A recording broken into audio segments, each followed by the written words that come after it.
you ready to branch out, to take a leap of faith, to love yourself and others fully? Then let go of whatever no longer serves you to take action now on Get Rooted Radio with Erica Gifford Mills, living it up, loving it up, and letting it go. Erica will energize and excite you to power up your passionate dream that sets your soul on fire. With Erica's E3 approach, equipping, empowering, and enlightening yourself so you can be yourself for yourself. Get ready and get rooted to live a life without regrets, without what ifs, without should haves, and especially without empty feelings from a life unexplored. This hit show helps you build powerful and intentional roots to live it up, love it up, and let it go. Get fearlessly ready and powerfully rooted in your yes with your host, Erica Gifford Mills, and be fearless about your more and stand in your yes. Now on Get Rooted Radio. Welcome, everyone. I am Erica Gifford Mills, and you are listening to Get Rooted Radio, living it up, loving it up, letting it go, right here on Transformation Talk Revolution. A big shout out to my producer today, Sierra. How you doing? I'm good. How are you? I'm doing well. We got a foot of snow over the weekend, so it's a little bit chilly here in Wisconsin, and I cannot believe that it's December 1st, the last month of 2025. I It's can't crazy. believe it either. Oh my gosh. I'm not sure where this year went, but I do want to remind listeners that if you weren't aware, you can now watch my show live or on demand at ttrnetwork.com. Make sure to subscribe for updates so you never miss a new episode. And don't forget that you can join in the discussion live. Just click on the player and hit the ask button to send your comments and questions during the show. And with that, let's kick off today's episode, which is titled From Inner Critic to Inner Champion. I think it's very appropriate that we start December and close out the new year, or close out the year with this, because I think it's so important. And I can't wait to have this discussion, because most professionals, they don't struggle with ideas. They struggle with that inner critic when it's time to speak. And we want to be able to retrain that voice into one of an inner champion. And during today's episode, my guest, Leslie Fiorenzo, and I will discuss how to create a daily confidence ritual to silence the critic and bring forth that champion. And listeners, you will leave with simple, repeatable practices to calm your nerves, speak with authority, and finally let go of what no longer serves you, right within the spirit of living it up, loving it up, and letting it go. But first, a little bit about my guest. Leslie Fiorenzo founded Business Speaking Solutions to help professionals refine their messaging, build confidence, and captivate their audience. She believes that effective communication is a cornerstone of successful leadership and works alongside her clients to equip them with skills needed to excel in boardrooms, networking events, and high-stake presentations. She is passionate about helping others find their voice and make their mark. She is a seasoned business presentation coach with over 30 years of experience in a variety of corporate settings. As an ever-curious student of people and business, she has achieved numerous certifications and holds a master's degree in human resource development. Leslie has taught human resources, business, and marketing courses as an adjunct faculty member and independent consultant. Her unique perspectives and approach are based on her professional career using the skills she now teaches. She is the author of 21 Lessons to Master the Difficult Conversation, Find Your Voice, Conquer Your Fear, and Share Your Story with Confidence, and 5 Steps to Speaking Success, all available on Amazon. Thank you so much, Leslie, for being on the show today. Thanks for having me, Erica. It's great. Well, I'm ready for this discussion. So the first segment, we're going to talk about getting rooted, of course, a term I love. But what does that mean to you? And what did confidence used to mean to you? And then what does it mean now? Maybe give our listeners a little background on how this all came about. Sure. Well, I think early in my career and you might be familiar with this saying that was always like, fake it till you make it. Yeah. And what I've come to realize is we don't want to do that. We really want to be ourselves. And I know that word authenticity and authentic self gets tossed around a lot, but you really need to be true to who you are Yes. and be comfortable in your own skin, which a lot of times is challenging for people to do. And that's why I say we've got to get rid of that critical voice and replace it with the voice of a champion, because that voice is going to be there regardless. We just want to retrain it. Yeah, and I think that's important because we all at some point in time or another have that self-doubt, that limiting Mm. belief, that imposter syndrome. And it's we have to remember we can't always believe everything we tell ourselves. Oh, And yes. so that confidence, right? Yeah. What did it used to mean to you when Yeah. when you first started out and building your business, getting up on stages, especially in front of being the expert, right? Yeah. You're up in front of classes teaching this. How did that confidence, that term, change over the years? So it really changed when I came to realize that I did have expertise and that I knew what I was talking about, that when people began to follow my work, implement what I was suggesting, and then come back to me and say, "Hey, this really worked. It was great." And, as I was coaching clients and working with other people. So that's always fun when you get that kind of feedback. And then again, it's the self-talk, because at first the inner critic will say, are you really sure about that? Is that true? And I love what you just said. We don't have to believe every thought that comes our way. And that's Yes. the challenge, is to say, I think that's not helpful. I think that's inaccurate. I need to be saying something different to myself. I need to be telling myself a different story. And so by telling yourself the story that, yeah, I can do this, I've got this, and I have a story to share, an important story to share. That's the difference. And that's what I've found with my clients. Well, and how do we know? Maybe start with yourself. How did Mhm. you know and realize the inner critic was kind of running the show? And how do we, as everybody else, like how do we realize that? Because sometimes I Mhm. think we don't even know that Yeah. it's happening. Well, ask yourself, is this, I mean, if I listened to this or if I took this advice, would it be advice that I'd give my very best friend? Mhm. Would it be advice that's helpful, that's going to get me in the direction of my dreams, or is it going to hold me back? Is it the voice of somebody who's saying, "Yes, you can do this, move forward," cheering you on? I mean, if we think of people who run races, it doesn't matter if you're swimming or running or walking or what, but you're in a race, or even race cars for that example. There's crowds cheering you on and supporting you, and that's what we want to do for ourselves, is create that voice that, yes. Am I going to have setbacks? Yes. Is everything always going to go the way I want it or visualize it or hope it does? No. But I have that voice that says, you know what? Tomorrow's a new day. I can learn from this opportunity. I can move forward. I can figure it out. And I know that what I'm doing is important and helping me move forward. So having those Yeah. conversations with yourself. And I think that is very important. It's that positive psychology. And I know some people always say, "Hey, why you can't always be positive all the time." And I get it, right? We do want to be realistic. Mhm. We do want to acknowledge that there are going to be bumps in the road, right? Nothing is ever perfect. And if you always try to strive for that perfection or wait till you're ready, right? You're never going to get any place. And Right. so we have to, yes, acknowledge those things, but don't be doomsday, right? Don't be, well, it's never going to go right. So I shouldn't just do it, or I'm not good enough for this.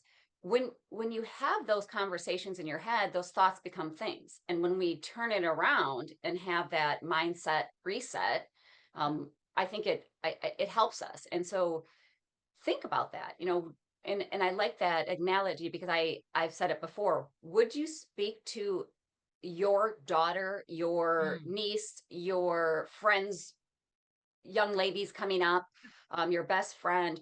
Would you talk to them that way? And if you wouldn't, why are you doing it to yourself? And I think Exactly. that's important. So one other thing is, what myths about public speaking do we need to let go of? Because as we are getting over that inner critic, and we're stepping into that stage, what are those myths that we just need to let go? Well, they always say, think about your audience in their underwear or think of them in the nude to make it like, no, don't think of them that way. Think that your audience wants you to do your very best. No one shows up at an event and says, gee, I hope today's speaker's boring. No, they say, gee, I hope I learned something. I hope this is a good use of my time. And so they have your back. They want the best for you and they are cheering you on. So when I come from the approach that, you know what, my audience wants me to succeed. So am I going to have some hiccups? Absolutely. Erica, if you go to my YouTube channel, I can promise you every video I've created has a little teeny slip up. Yeah. But Oh, yeah. I mean, it's natural. Just don't dwell on that, right? exactly, And it's exactly. I And do it so, here. I get tongue tied and or I'm so focused on I'm not going to say this wrong. I'm not going to say this wrong. I focus on it so much and I say it wrong. So as we gotta let it go. Like just yeah. move So forward. Yeah. you talked earlier about perfection and yes, letting it go, focusing on excellence. So the question is, did I do my very best given the circumstances at the time? And generally speaking, the answer is going to be yes. I did my very best that I could do. Maybe I could have been better, but next time I will. So I learn from that.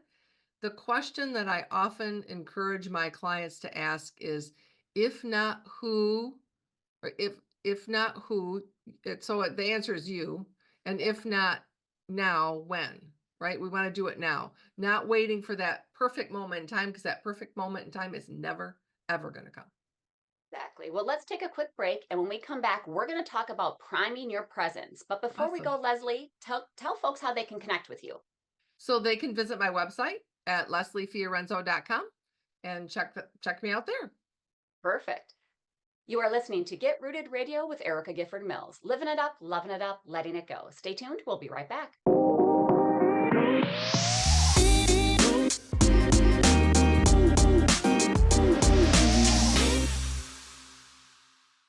Welcome back to Get Rooted Radio with Erica Gifford Mills. Living it up, loving it up, letting it go. If you missed any portion of today's episode, you can catch it on getrootedradio.com. Don't forget to subscribe online to receive the latest news, events, specials, and words of encouragement. Go to getrootedradio.com. Welcome back to my guest, Leslie Fiorenzo. Thank you so much for being on the show today. My pleasure, Erica. So during our first segment, we discussed getting rooted. And during this segment, we're going to talk about priming your presence. So what does that mean, prime your presence? Well, what I've had a lot of people say to me is, I'm fine when I book the date. I've been asked to do this presentation, or I know I've got a sub for my boss at this meeting, and it's a 3 weeks out. But the closer it gets, the more anxiety builds up in me. And the day before, I've actually had people say a couple weeks before, but a lot of times it's a day or two before. So I came up with this idea of priming your presence because it's about the 5 to 10 minutes before you step in front of the group, whether it's on a Zoom call or an in-person meeting or you're on stage at a presentation. Having a routine or a ritual. I happen to like the word ritual because to me it's about what I do repeatedly, but you can call it whatever you want, a system. I don't care. But it's something you do consistently to help get you focused in the moment. And it consists of a breathing technique, and there are, I'm sure, hundreds, maybe I'll Yeah. say dozens, but there's a lot of breathing techniques that you can use. One of my favorites is the 4 by 4 by 4. So boxed breathing, they call it too. So inhaling for 4 counts, holding that inhale, exhaling out of your mouth for 4 counts, like a big sigh, and holding that exhale. And then repeating that process maybe 6 or 8 times. It depends on maybe how much time you have before you step out in front of the group. But if you have a good 5 minutes, you could do a minute's worth of breathing to really get yourself centered and focused. And then a power phrase. I've got this. My audience wants me to succeed. I am qualified. this is going to be amazing. A powerful statement that you can make. Because all too often, what do we say? That critic comes in, oh, well, I'm gonna mess up that word, or this isn't gonna go well, or Yeah. we get this litany. So no, I'm gonna make myself say the good things I want to have happen. I'm gonna speak them into the universe, into the world, whatever you want to say about that, but I'm gonna speak them out loud. And if I'm not in a place where I can say them out loud, I'm going to say them in my head. Yeah. And then I'm going to stand tall in some kind of power pose. And these are all simultaneous, really. Yep. Maybe it's like Wonder Woman with your hands on your hips and your shoulder. Yeah. Yeah. I Or love maybe Wonder it's, Woman, so yeah, I I do love too. that you said that. I've had other people like do the Heisman Trophy look, Oh, whatever, yep. whatever works for you. But it's a stance of power, and the key to me, whether you're seated or standing, is both feet flat on the floor and your head's up and your chest is lifted and you're smiling, you're ready. It's going to be amazing because when we feel powerful, we're more inclined to be outstretched. If you look at pictures of former President Obama when he was in office, he was outstretched and like he was sitting back and he was larger than life. And when we get stressed or we get anxious or we get frustrated, we have a tendency to kind of lean in, like hunch Mhm. over. No, you want to expand. And especially if you want to project, you've got to expand. So you can bring your voice up from your diaphragm and out and project that voice because you don't want to be like this. You want people to be able to hear you. So those are the three things I tell people to put in a presence routine that they will use again and again and again. And might you have to change it up if you can't stand up, you've got to be seated, whatever, but find a ritual that is powerful and meaningful to you so you can be present in that moment. I love that. And especially because you don't need a lot of time. I mean, you said you like 5 minutes, Yeah. your 5 minute prime your presence and and I think that's important because sometimes we get so worked up or trying to remember what we're going to say or what we're going to do Mhm. that unknowingly you start breathing faster. And then Yes. for me, if I start breathing faster, then I'm going to start talking faster. Yes. Because I mean, I went to speech class all up and through high school. I talked too fast, which I still do. I stutter, and when I get nervous or overtired, I still stutter. Mhm. And I had problems with like R's and L's and W's, Mhm. and so there's certain words that, they will trip me up. Yeah. But if I think about that, then I'm focused on it. And if I just stop, like clear that, you Mhm. probably are going to trip up and it's okay. Yeah. So that's the next question I want to ask. So we've got our pre-presentation ritual or Uh-huh. pre-presentation, process, well, however you want to call it. Exactly. But what sometimes people say, my mind goes blank. I get up there or I get to a part Mhm. and maybe it's an emotional part. Maybe it's something that you've been practicing a lot and this is where you thought you might get tripped up. What happens if your mind goes blank? What would be a technique that our listeners could use that, oh my gosh, how do I recover? Yeah. My mind went blank. What do I do now? Yeah. So acknowledge it and pivot and then don't spend a lot of time there. So mistakes happen. I call it maps. Mistakes happen. Things are going to go awry. We're going to forget a word. Your PowerPoint's going to fail. Technology's not going to work. Something's going to happen. So, okay, mistake. And if I forget where I'm at or if I lose my train of thought, I've often said, "Oh, wait a minute. My train of thought just derailed." And then I take a breath and I come back. And if it doesn't come back, I just start talking about something else, or I start talking and I'll just say, okay, 1 second. Oh, here it comes. Or no, I've lost it. Let me continue with my next point. And okay, your audience is going to forgive you that. You don't want to belabor it. And so pivot to your next point and then just know that you'll be fine. It's not the end of the world, and avoid beating yourself up about it later on. Yeah. Because, okay, like you mentioned, there's words that trip us up. I have a tendency, especially if I'm excited or nervous, I want to talk too fast and I have so much I want to share and I'll turbo, blah, blah, blah, blah. Okay. Let's see. Where was I going with that point? Oh, Yep. yeah. And if we just can take a pause and take a breath, then it'll come back to us. And if it doesn't, you're just going to move on to your next thing. And I like that. Maps. You're going to you have the mistake. You're Mhm. going to acknowledge the mistake Yeah, to yourself, right? You're going to acknowledge, because most times people don't know if you made a mistake. People don't know exactly. if you left a whole 3 parts of your presentation out. They don't know your presentation. Exactly. Acknowledge it to yourself, that pause and pivot, Uh-huh. and then shift back to your purpose, right? To your Yeah, presentation. exactly. Yeah. Yeah, we shift I back. love that because I know I can tend to either over prepare, and I do better when I don't, but Mhm. because I want to make sure I'm prepared, I don't want to go into something being, on the fly willy-nilly. Yes. But I, it seems like when I try to memorize something, the more I try to memorize it, the more I get nervous, the more I get irritated with myself. If I'm like, oh, I had a one really good, I had a really good line and I never said it because I forgot it. Yeah. What would you say to those over preparers or overthinkers who still feel like they're on shaky ground? Well, I believe this idea came from a class I took of Dale Carnegie. What's his Yes. standard? He's got a standard course, or there Yes. is a standard. Anyway, think about setting up your points in something you'll remember. So maybe it's your living room.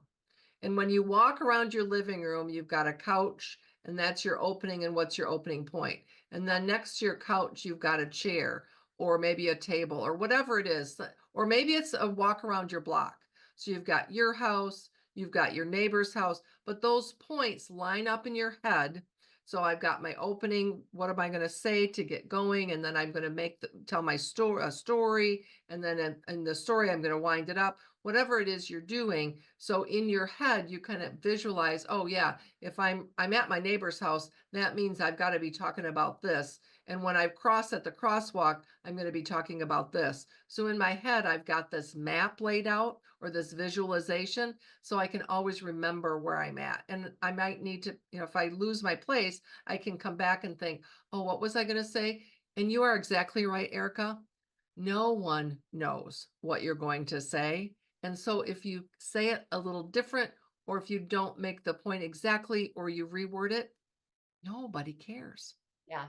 Yep. And I like that because you might know, and yeah, it might be, oh, I really wanted to nail that one area. Um, but don't worry about that. They don't know. As long as you have your main points, and I like it how we that mapping, because then if you have this mapped out, when you get on the stage, you look at it ahead of time. Okay, this is my couch, this is this, and I know where I need to be for Yeah. that. Mhm. And I think that's important because that helps to trigger the memory. Yeah. And also just focus at one part at a time. um, I know where when I was helping some new speakers, they were like, well, but I want to nail the whole thing. Don't worry about nailing the whole thing.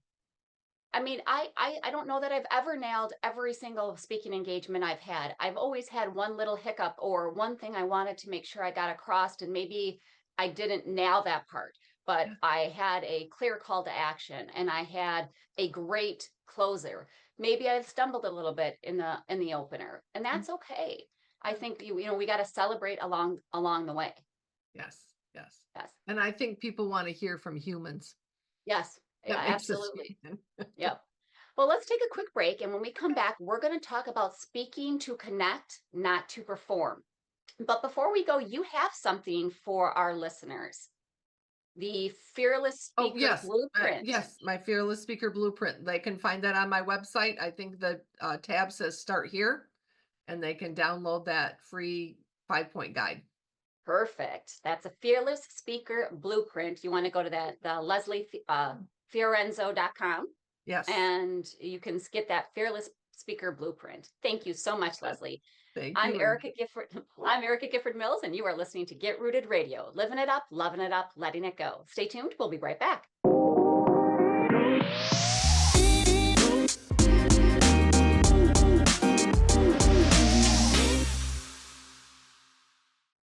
We're back on Get Rooted Radio with Erica Gifford Mills. Living it up, loving it up, letting it go. Don't forget to visit getrootedradio.com to listen to the replay of this episode, sign up for helpful tips, and learn about upcoming events. That's getrootedradio.com. Welcome back to my guest, Leslie Fiorenzo. Thank you so much for being on the show today. My pleasure, Erica. Thanks for having me.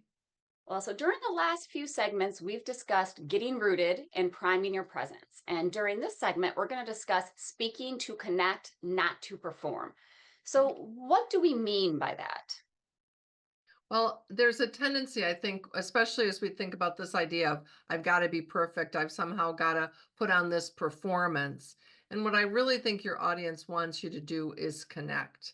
And I love what Brene Brown says about clarity, that kind is clear and unkind is, or unclear is unkind. I think that's because when I'm wanting to perform, sometimes it's not clear.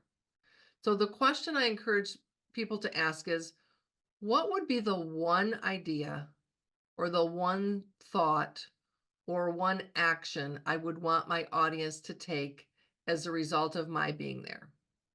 And maybe that's if you're leading a team meeting or a Zoom call with a group of people, what's the one thing? And then I build from there, because the challenge that many of us have is we have so much we want to say. And there is so much information out in the world. How do I distill all that down into one or two or three really key points? So what's the one takeaway? And then share from there and share what you feel is the right thing to do or the right information to give or the information you want to give, not someone else's idea. Not thinking about having it scripted and I've got to say this exactly right, or what if I don't emphasize this point enough? What is I build around your ideas. Now I'm all for practicing and having some key points, and some people do better memorizing than others. I'm not going to argue with either way. What works for you, and you've sometimes that the only way you find that out is by trial and error. Yes.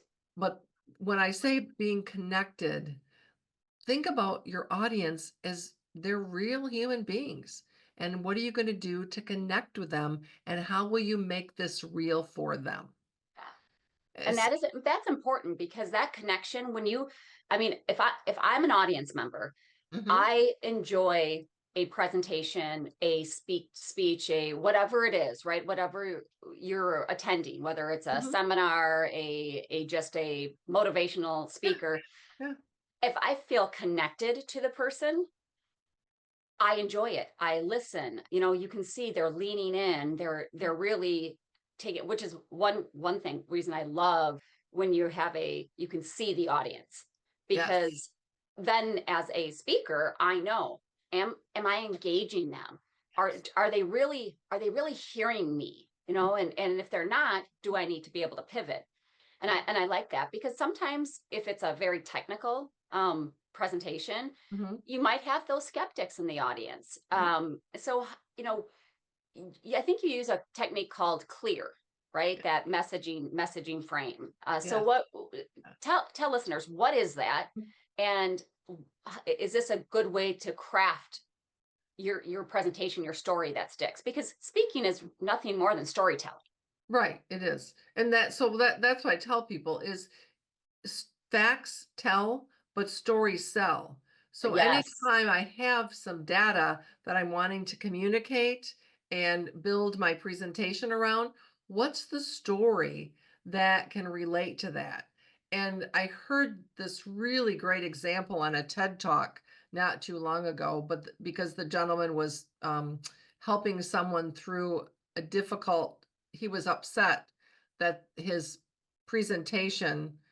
proposal rather, wasn't accepted.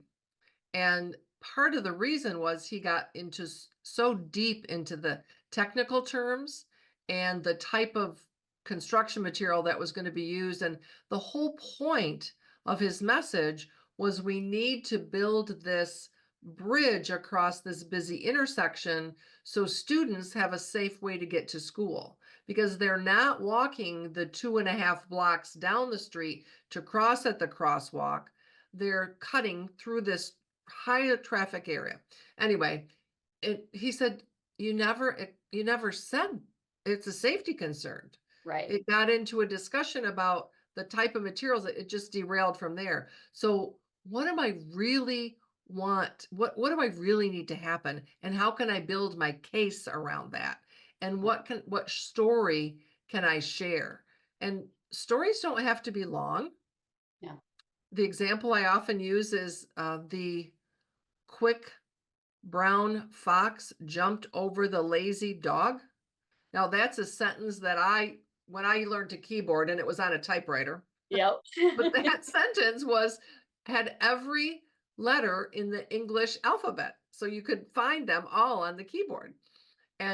But it's still, my point in saying that is it's a story, because I hope it created a visual in your head about a fox jumping over a dog, right? And that's Mm-hmm. what we want to create the visuals in somebody's head with the words we're using. And then there might be emotion behind those words. So I have to think about that. Some words are more emotional than others, but having those emotionals, what I can't always be sure of my audience's reaction, but I can probably pretty good guess, and especially if I know where my audience is coming from, if I can do a little bit of investigating, finding out who they are, what's going to resonate with them. So that's what I would recommend. Yeah. And you say the clear messaging, that clarity, which is Yes, that like that one sentence, and then lead, name the goal, right? yes. Engage. Are you engaging the audience? Is there a question? Is there a poll? Is there participation, right? Yeah. And then Even if action. it's rhetorical questions. I love rhetorical Exactly. questions, right? We Yeah. don't expect an answer, but have you ever, because when I hear a question, my mind automatically thinks about, "Ooh, I've got to have an answer." So is this true for you? Is another way to frame that. Or is this been, I don't know about you, but it's been my experience that this, that kind of thing. So yeah. Yeah. And then, the action, what now? And then the R, reflect, what this changes. So in your example from the gentleman from the TED Talk, Yeah. he didn't have that clear message. Yeah. He got too technical and didn't say, this is the problem, here's a proposed solution, and this is why it's important, right? So we didn't Yeah. have that. Yeah.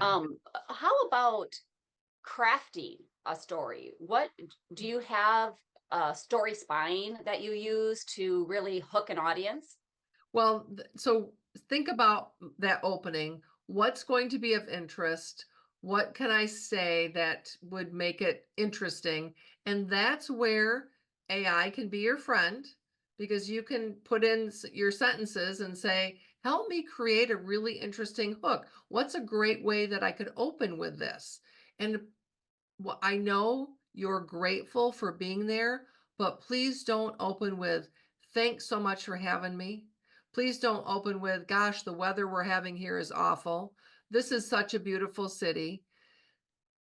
Talk about something related to your topic that's engaging, that's going to grab people's attention. We have a less attention span. I don't know how they found this research, but they say now than a goldfish. Used to be 15 seconds. Now it's like 7 or less. But there's so much information coming at us. So we have to immediately engage with people and share from a perspective that drives curiosity. And maybe it's something a little controversial. It's okay to be a little controversial, but engaging with people and getting their ears to perk up. Because again, no one shows up at an event and says, gee, I hope this speaker today is boring, I could use a nap. No, they say, hey, I want to know what this person has to say. I hope it's interesting. I hope it's engaging. I hope it's a good use of my time. Yeah.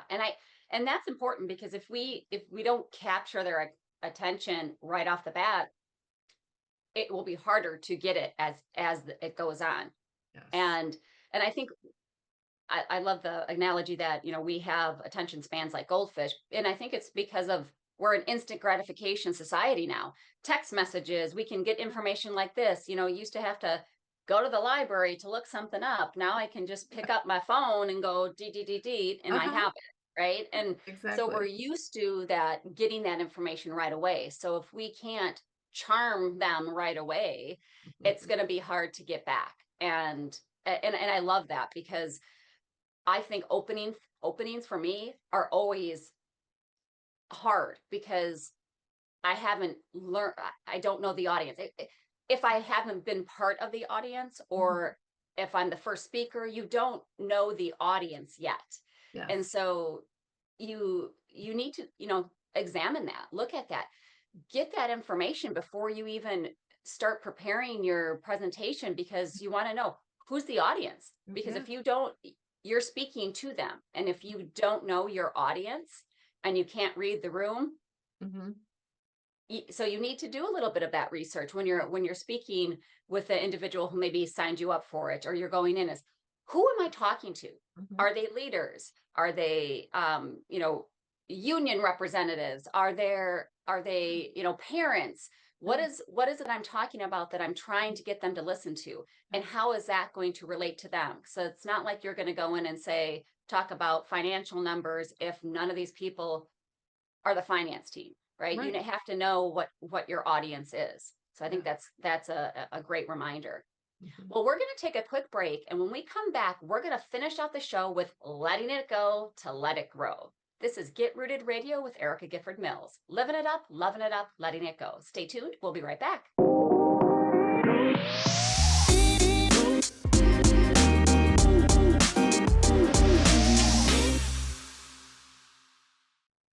Welcome back to Get Rooted Radio with Erica Gifford Mills. Living it up, loving it up, letting it go. If you missed any of the information during the last segments, go to getrootedradio.com to listen to the replay. Don't forget to subscribe, sign up for tips and special events, and pricing for upcoming coaching sessions at getrootedradio.com. Welcome back to my guest, Leslie Fiorenzo. Thank you so much for being on the show today. Thanks. Tell folks how they can connect with you and get that Fearless Speaker Blueprint. So if they go to my website, which is lesliefiorenzo.com, there should be a tab that says getting started or start here. I'm not looking at it right now, so I can't remember exactly, but they can click that tab and then fill in their name and email. It'll come right to their email inbox, and they can download it. Wonderful. So during the last segments, we've discussed getting rooted, priming your presence, and speaking to connect, not to perform. During this last segment, we're going to discuss letting it go to let it grow. So what can listeners do this week, right, just starting to put something into practice so that we can let it go to let it grow? Well, I wanted to comment on, you mentioned earlier about we talked about connecting with our Yes. audience and stories we tell ourselves and that kind of thing. When we are in front of a live audience today, and sometimes even when we're on a Zoom call, the temptation with virtual, doesn't matter what platform, is I think, ooh, I can sneak over here and do something else. Or I'm in the audience and I've got my mobile device up and I'm looking at something and I'm going to quick answer a text or quick do something else. And so this, as a speaker, you're thinking, oh, they're not paying attention to me, or they're not interested in what I'm saying. No, please avoid telling yourself the story. The temptation is great. Now, I believe we can switch task.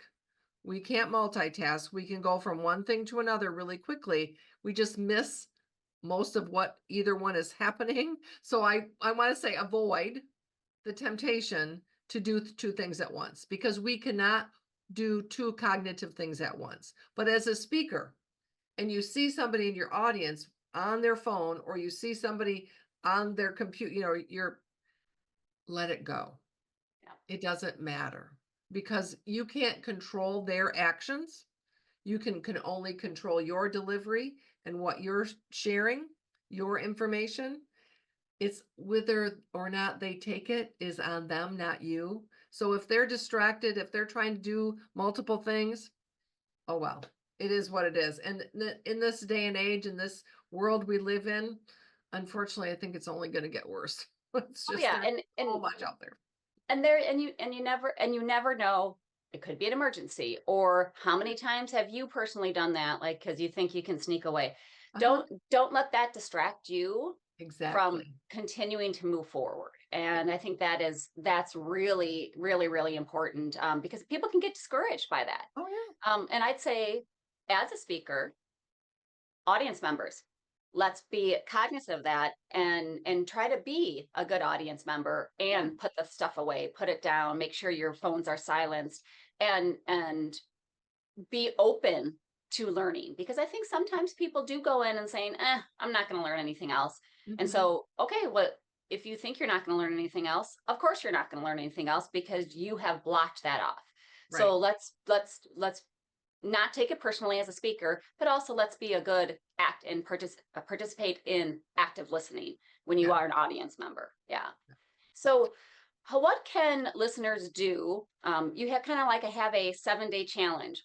What can we do to build up our confidence, our Yeah. presence, and get rooted so that we can grow?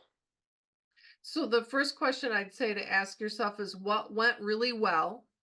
Because again, we often ask the opposite. We're like, what could I do better? How could I make this? So what went really well? What can I celebrate that I did? And how can I move forward? And then what did I learn? Yeah. Maybe something didn't go quite right. Maybe there was a technology blip, or I several months ago, I walked into an auditorium and my slide deck was up on the screen. And the young man in the projector room, he's actually, it wasn't him, it was the woman who was hosting me. She said, by the way, do you know you have a misspelled word on your opening slide? I never saw it. Luckily, there was time to change it. But Yep. again, I could spend a lot of time beating myself up about that. Okay, we changed it in time. It's not a big deal. And even if the audience had seen it, all right. It wasn't an offensive word.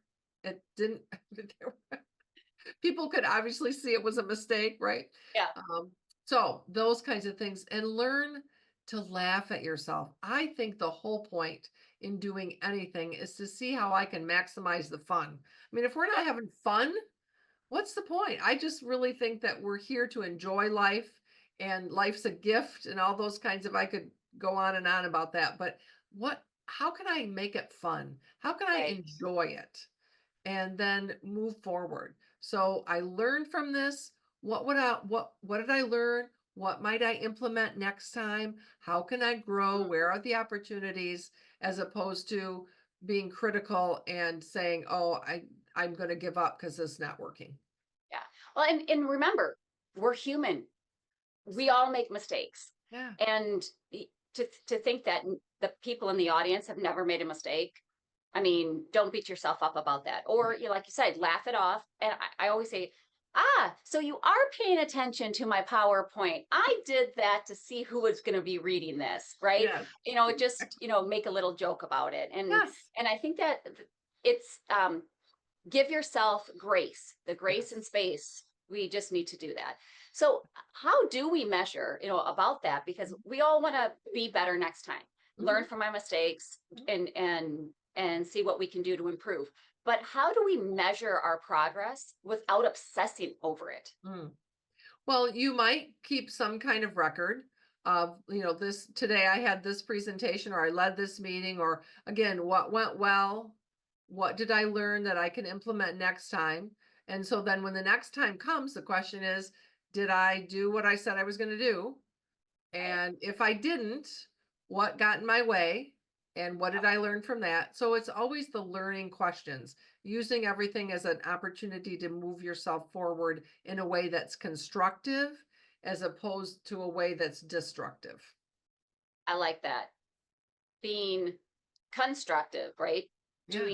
Doing something that's better, and don't beat yourself up. Don't be destructive on it. It's Yeah. if we I always say mistakes are learning opportunities, Yes. and we can use those to build those bridges to become better and better.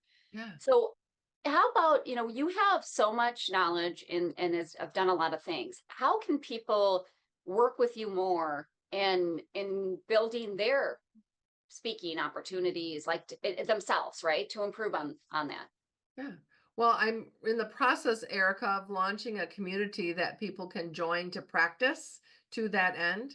So they can actually book a call with me through my website if they wanted to learn more. At this point, the sales page isn't quite ready to go, but they could send me a note and book a call, and I can share that with them. I love Toastmasters, and I recommend people take advantage of that as a learning opportunity. This is going to be a little different because it's going to be focused more specifically on where you're personally at. I love Toastmasters, but they're very scripted, and you follow the process, right? And this is my community will be more, I've got to work on this information that I've got to share with my team. I want to create a story. I'm not sure how to do that. Or they can come and ask questions in a group setting and not only get feedback from me, but others in the group. So that's Cool. a preview of coming attractions. I love that. Thank you so much for being on the show today, Leslie. Thank you for having me, Erica. It's been so fun. Good. And I want to thank you all for tuning in to Get Rooted Radio. If you missed any part of today's episode or want to listen again, go to getrootedradio.com for the podcast. And don't forget to tune in the first and third Monday of each month at 5 p.m. Eastern, 4 p.m. Central, 2 p.m. Pacific, right here on Transformation Talk Revolution. As we close out today's episode, I want to remind you that you are worthy. If you are hurting or need help, please know the world needs you and is a better place with you in it. Don't let the hard days win. Reach out for assistance. You can call, text, or chat the 988 Suicide and Crisis Lifeline, or text HOME, HOME, to 741-741 to reach a trained crisis counselor through Crisis Text Line. Both are available 24 hours a day, 7 days a week, and are free. Thank you for tuning in. Have an amazing day. Know that you are loved, and I'm looking forward to the next time on Get Rooted Radio with Erica Gifford Mills. Living it up, loving it up, letting it go. Goodbye, everybody. Thank you for listening to Get Rooted Radio with Erica Gifford Mills, living it up, loving it up, and letting it go.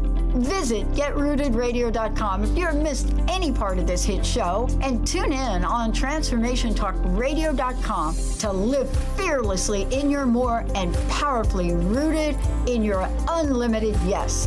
For more information and to work with Erica directly, visit getrootedradio.com. That's getrootedradio.com, and get ready to live it up, love it up, and let it go.